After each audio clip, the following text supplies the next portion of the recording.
Bismillahirrahmanirrahim. Atmanamaste, ketuhanan di dalam diriku mengakui ketuhanan yang ada di dalam dirimu.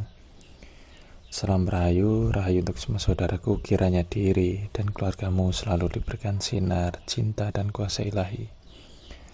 Selalu diberikan keselamatan, rahmat dan berkah. Untuk itu kami haturkan Assalamualaikum warahmatullahi wabarakatuh. Kita akan membahas tentang pengetahuan yang harus Anda pahami sebelum Anda mempelajari tentang ilmu waktu. Namun sebelumnya, seperti biasa kami ingatkan agar Anda terus berpikir terbuka namun kritis. Dengan begitu kiranya Anda dimudahkan dalam memahami apa yang kami sampaikan. Oke, jadi begini. Kehidupan manusia dipengaruhi oleh 3 hal utama. Yang pertama adalah keberuntungan langit, kedua adalah keberuntungan bumi, dan ketiga adalah keberuntungan manusia. Keberuntungan langit adalah keberuntungan yang dibawa sejak lahir, dan salah satu cara untuk mengetahuinya adalah dengan menganalisis waktu lahir. Sebab alam semesta ini memiliki keteraturan. Dari keteraturan itulah kita bisa menganalisis dari apa-apa saja hal yang akan dilalui dari orang yang baru lahir di waktu tertentu itu. Dan itu ada ilmunya yang rasional. Kedua adalah keberuntungan bumi. Keberuntungan ini didapat dari kualitas tempat tinggal, energi rumah, dan lingkungan hidup. Dengan adanya realitas bahwa matahari dari timur dan tenggelam di barat, itu adalah realitas. Dari realitas itu juga ada realitas yang lain yang mengikuti.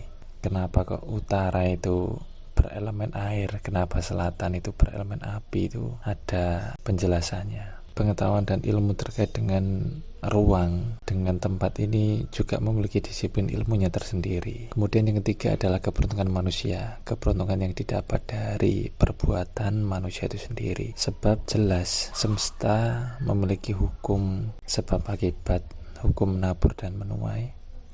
Sejatinya kita itu satu. Aku dan kamu dan mereka semua itu sebenarnya satu, sejatinya satu. Apa yang kamu lakukan pada orang lain, sejatinya kamu melakukannya pada dirimu sendiri. Karena itu, mari kita belajar untuk berlaku baik. Sebab realitasnya seperti itu.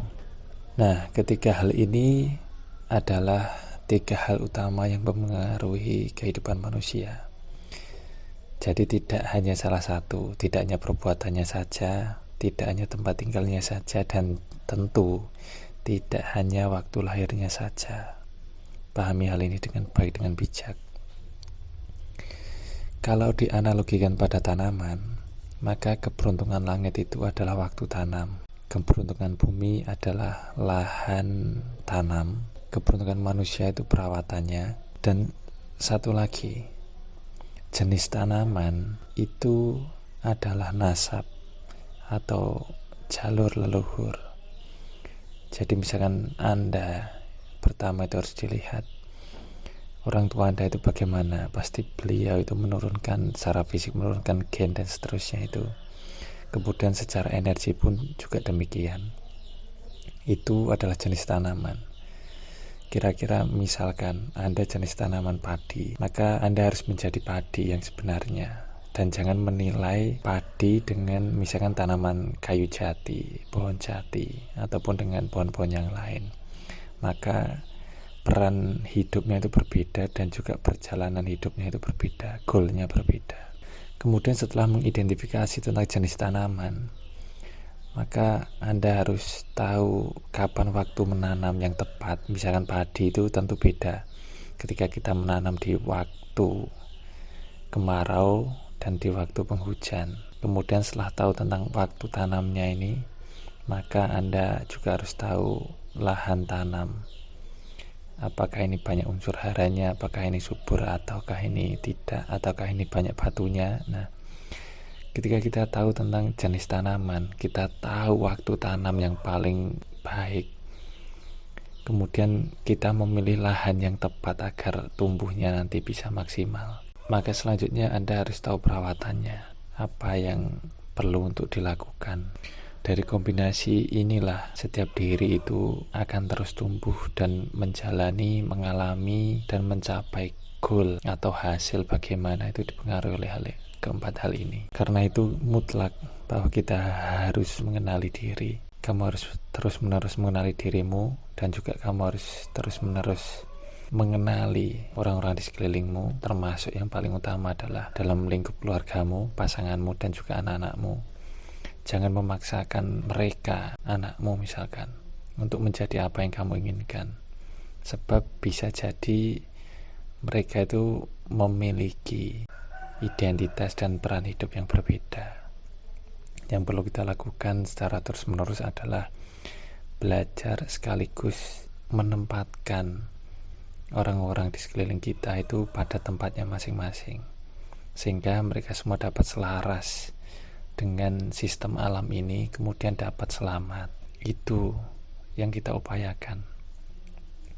Dan untuk bisa itu, kita mutlak harus memiliki sikap terbuka namun kritis, agar kita terus dapat untuk belajar, terus untuk membaca, terus untuk mengenali realitas semesta ini.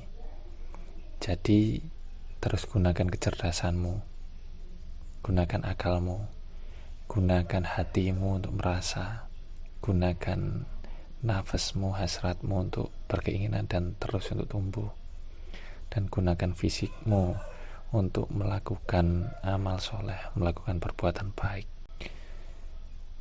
Dengan begitu kiranya setiap orang dapat memahami ilmu waktu itu dengan benar dan memposisikannya secara tepat. Jadi ketika mempelajari tentang ilmu waktu, jangan terus dikaitkan dengan yang penting perbuatannya dan seterusnya. Sebab dalam konteks ilmu waktu, maka disiplin ilmunya itu sendiri. Nanti di ilmu tempat atau ruang itu disiplin ilmunya sendiri. Dan di ilmu terkait dengan sebab akibat, ilmu terkait dengan perbuatan itu pun juga ada disiplin ilmunya tersendiri. Kiranya hal ini dapat dipahami dengan bijak, maka di akhir pembahasan ini kami berharap agar kita semua terus dapat untuk membaca, mengenali diri kita masing-masing, mengenali makhluk-makhluk di semesta ini, dan dengan begitu kiranya kita semua dan keluarga selalu diberikan keselamatan, rahmat, dan berkah. Atma namaste, rahayu, dan assalamualaikum warahmatullahi wabarakatuh.